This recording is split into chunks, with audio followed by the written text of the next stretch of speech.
Tiger fans, what's going on, guys? So finally, an actual full week of Tigers baseball and actually something to talk about because we have some substance. We have some innings. We have a few at-bats, like, I don't know, 15, 16 at-bats that most of these guys have gotten. We've got to see a lot of the regulars play. We've got to see a lot of these guys that are knocking on the door of the big leagues to play. And everyone's already made a trip through the rotation one time through. So now, spring training, it's very easy to get your hopes up on someone, and it's very easy to be fooled by someone. Now, there's plenty of times where guys go in spring training and they'll have a monster month, and they'll come into big leagues, and April comes around, and they just have a horrible year. You know, you see it so many times. Like I said in my last video, I remember Ryan Rayburn had a spring where he had 8 home runs and hit one for the entire season. Or guys like Mike Morris. Or look at Akil Baddoo when he made the team out of spring training in 2021. And, you know, there's guys that absolutely hit. But you got to keep in mind that it's spring. They're facing guys that are lower level minor league guys. Not every single inning, not every single at bat is by a guy that's going to make a team versus the guy who is just up there from a minor league camp, whether that's hitter or pitcher. So spring training numbers are not always indicative of what the future results for the forthcoming season can be. But, if you've watched this week or listened to this week, because really the Tigers only had 3 or 2 games on TV all week. The Valley finally had their first broadcast today, and of course I was busy, so I couldn't watch it pitch for pitch.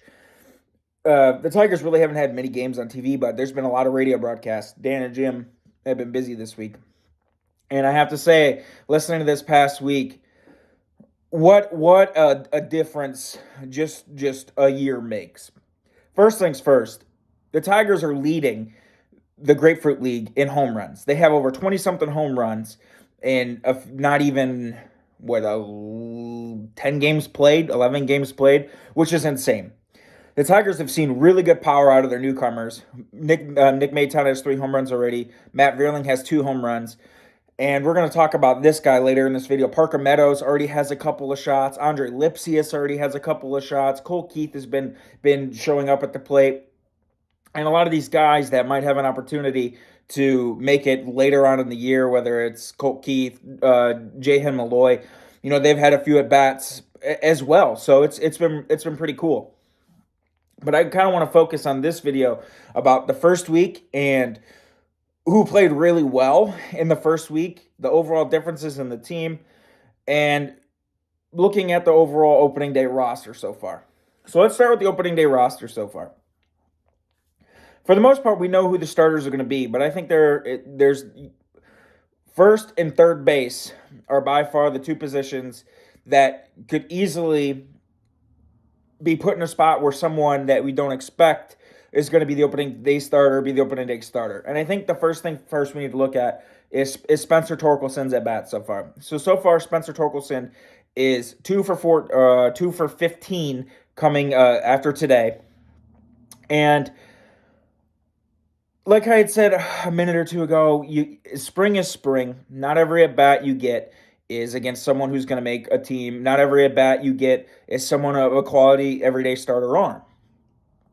Now, I don't want to be alarmed, and I don't want to put some doomsday scenario thing, but with how someone like Parker Meadows is hit and how Andre Lipsius is hit, for Akil Baddoo and Spencer Torkelson to show out how they've already showed out in the start of spring training, which is very lackluster thus far. Akil Baddoo had a game where he struck out 3 times.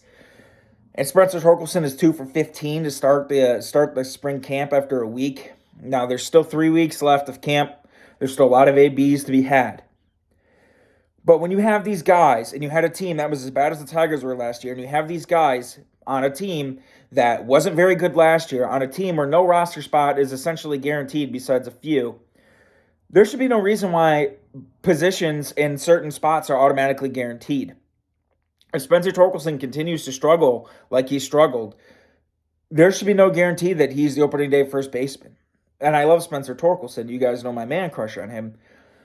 But there needs to be a time of growth. There needs to be a time of, is he ready? Just because he made it to the big leagues in a year doesn't mean he should be guaranteed a roster spot. He was sent down last year and way too late. We've already discussed this numerous times on this channel. He was sent down last year, but way too late, and he struggled way too long. And now we don't know if it's having long-lasting effects. He went into this offseason to try to make changes and to try to come back in the big league camp this year ready to go. And he acknowledges it was a bad year, and he takes full blame for it. But you're looking at it so far, he's hit 3 balls that should have been home runs already. And a couple of them got knocked down by the wind, and then one of them was right at the warning track, literally a foot short. Now, those balls mean nothing. Coulda, shoulda, woulda, and outs and out. So many strikeouts he's had already to start. I think he's already got like 5 strikeouts.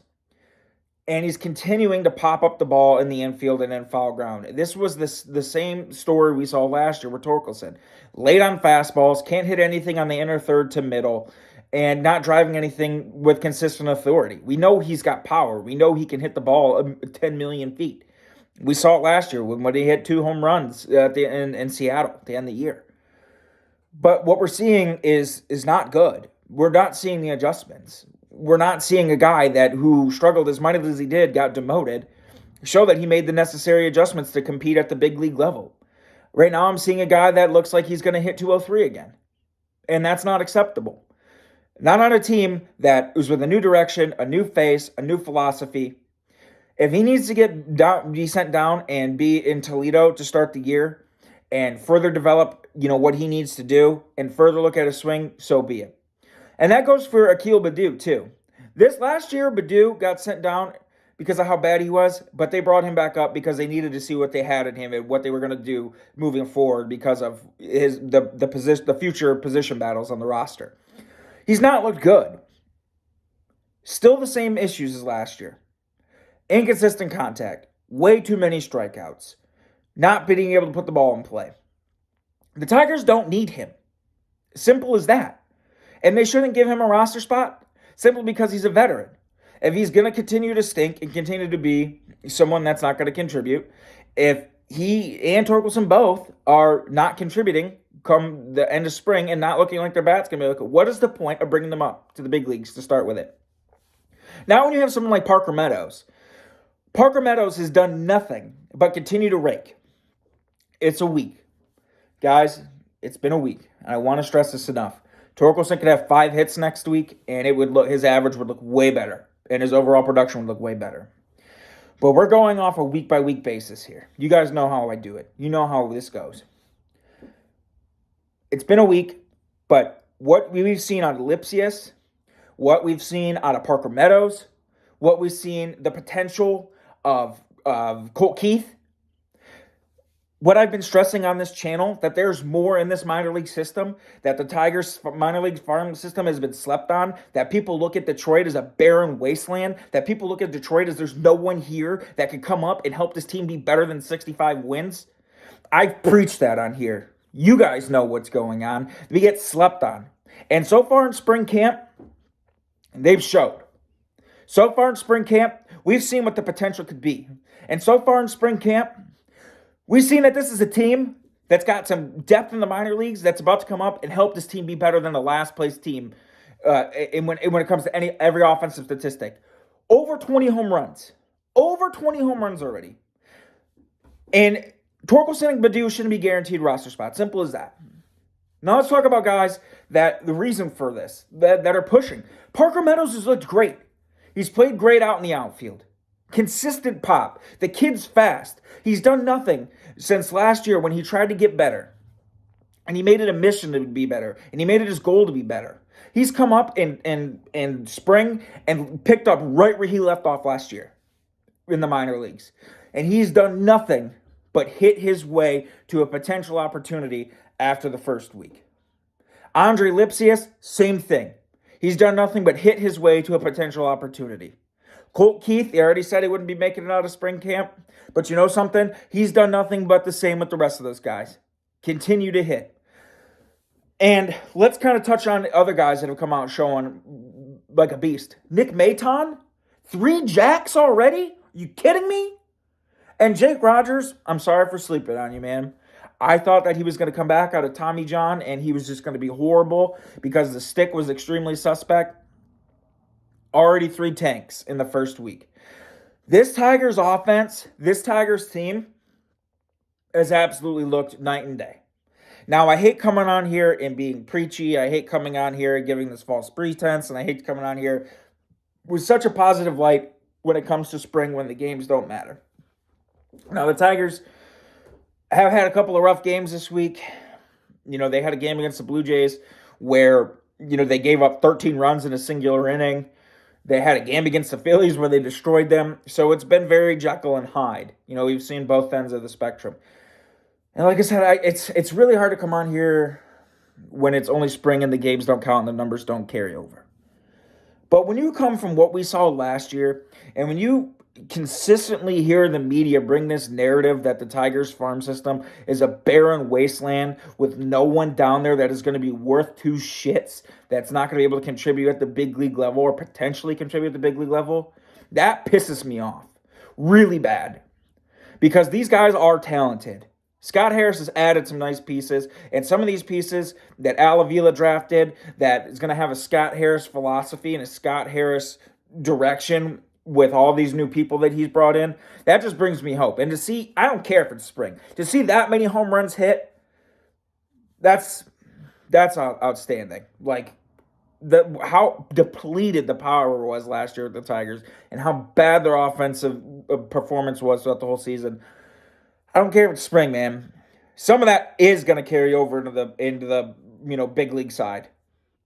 Are they going to lead the league in home runs? No.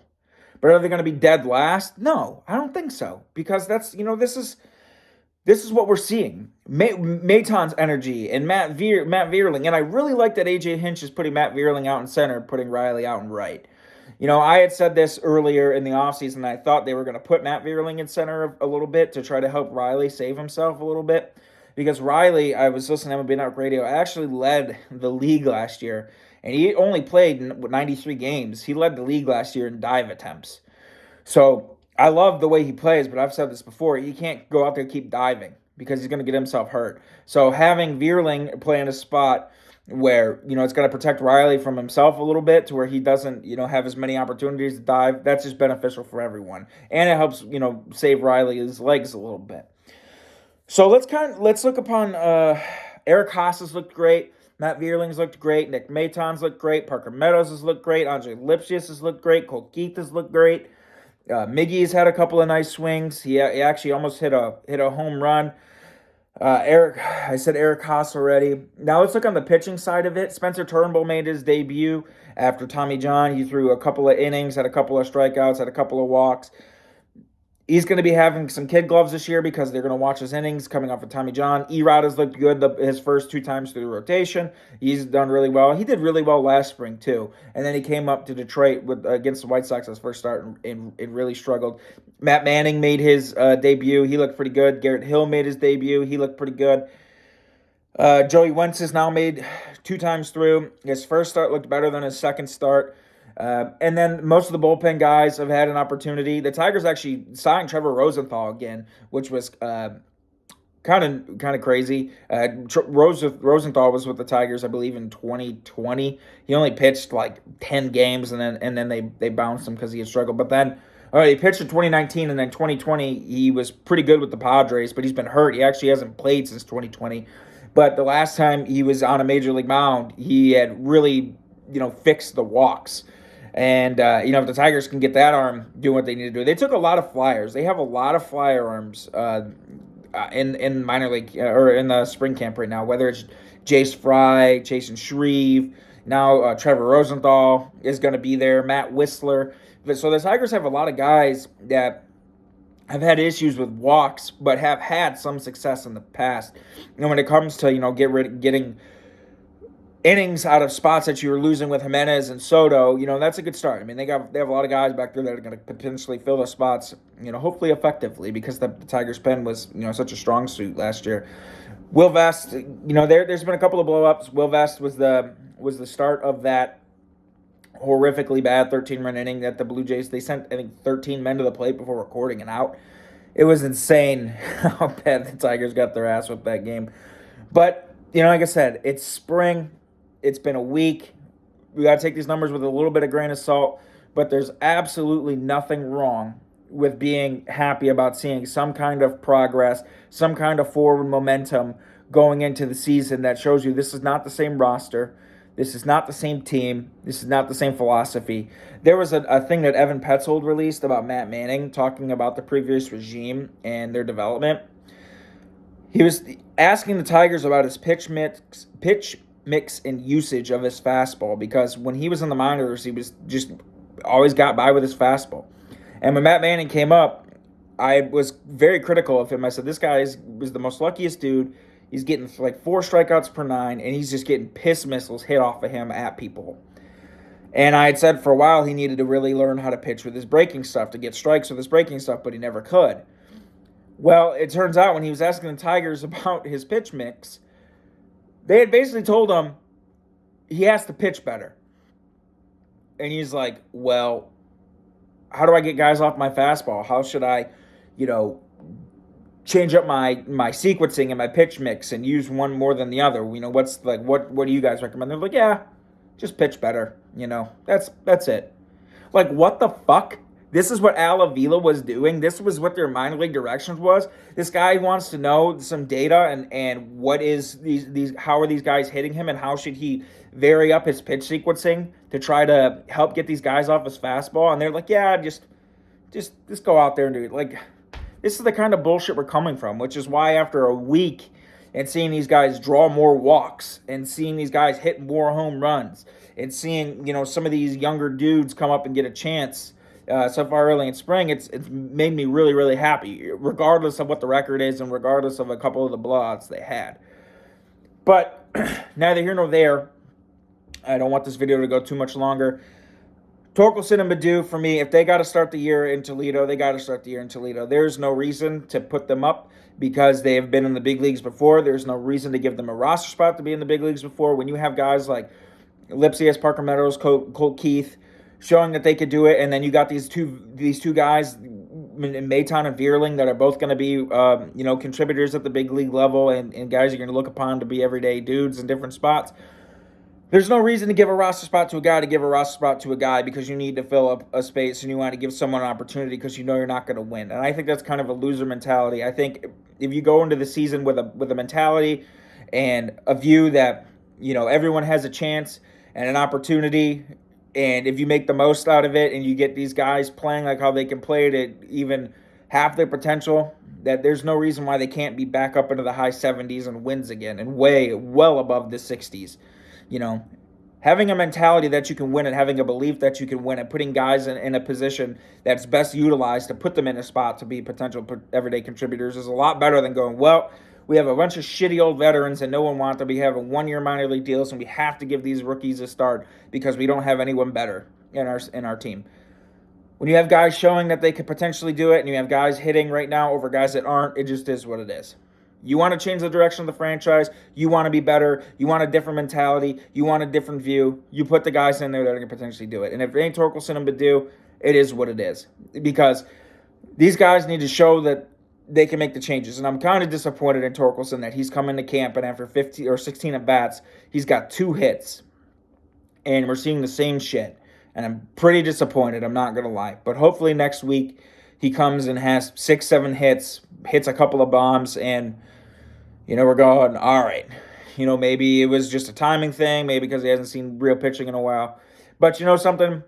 Like I said, guys, and I don't want this to go too much longer, to see this many home runs this quick, to see these guys walking more, to see some of the early performances from Vierling and Maton and seeing some of these young guys hit, man, and just, it's, I can't watch another season like last year.